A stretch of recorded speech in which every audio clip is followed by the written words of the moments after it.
Some people are calling S.A. Crosby's King of the Ashes the new Godfather or the Southern Godfather. So we're going to take a look today at the Godfather and King of Ashes and see why they're trying to put this label on the book. And we're going to compare and contrast. In the two books, you have two different families. You have the Corleones, and then you have the Carruthers. The Corleones, they own an olive oil business. And then in the King of Ashes, you have the Carruthers who own a crematorium. And you have three brothers and one sister in the Corleone family. You have two brothers and a sister in the Carruthers family. The Corleone is more of a mob family, so there's lots and lots of people involved. The Carruthers are just the unit family.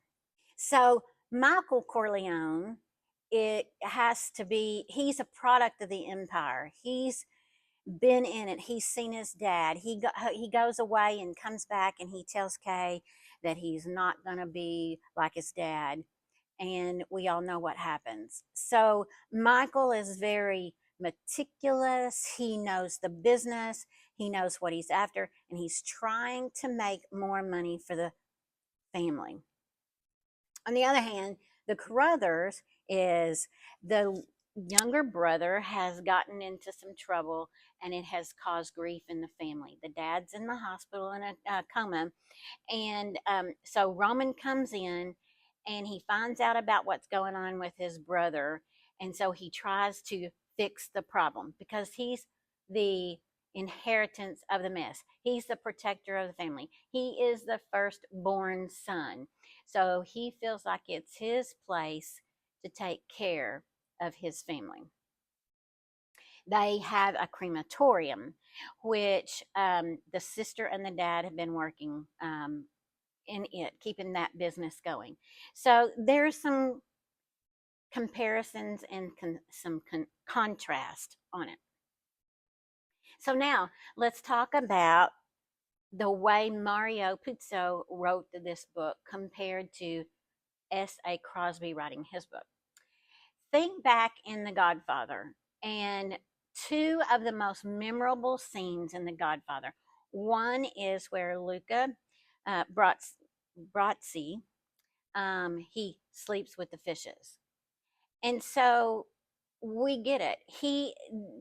That happens because they're teaching a lesson. Something has happened. They cross the family. And so instead of just going out and killing them, they're teaching a lesson. So he swims with the fishes. Then the other most famous one, which is interesting in the book, it's a little bit different in the movie. It makes a big statement. And it's where they put the horse head in the bed of someone that has crossed the family. And in the book, the horse head is just in the room. In the movie, they put it in the bed. So in the King of the Ashes, the gangsters just kind of, whoever crosses the family, comes to an end. But they force Roman to use his business in the crematorium to take care of the business. And it was used a lot. And what kind of bothered me about this part was the way the police acted in both cases. So we have the Corleones over here that clearly has everybody in their pocket. Everybody's on the payroll, from the politicians to the police officers in the Corleone. So we understand that why they're not being investigated and what's going on here.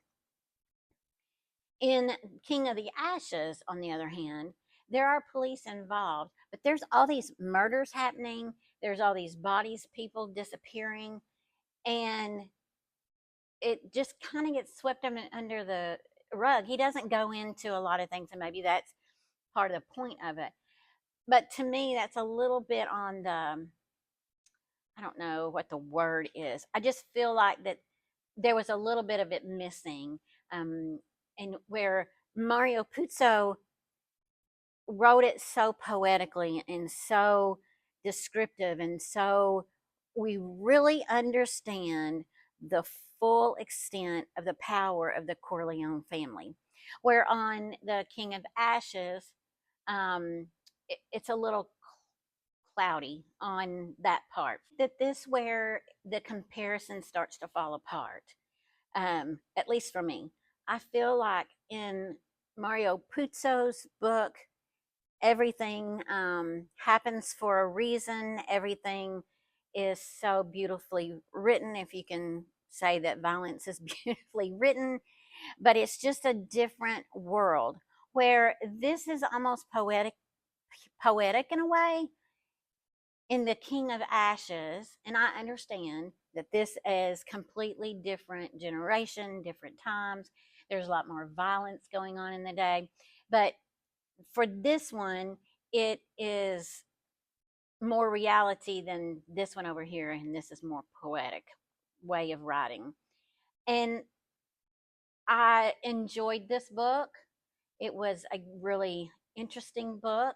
It was a pretty fast read. It kept me very busy. And there's a lot of other storylines that's going on in here. There's a mother storyline that kind of knocks my socks off at the end. But I felt like that there was a lot of ends that were left dangling. And maybe he's going to write another book out of it. I'm not really sure. The other situation in this book is Fredo versus Dante. In the Corleone book, Fredo was he was not as smart as everybody else. So he was never going to be the Don. And he was a partier, and he was a screw up. He was always doing stuff, but he always wanted respect. And Michael did not give him the respect that he thought he deserved. He was older than Michael.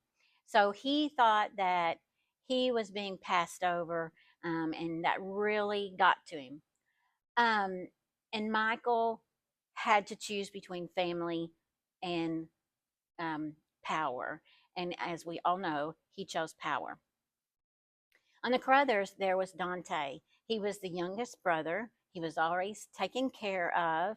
The family took care of him. He was a partier, just like Fredo, and he was screwing up all the time.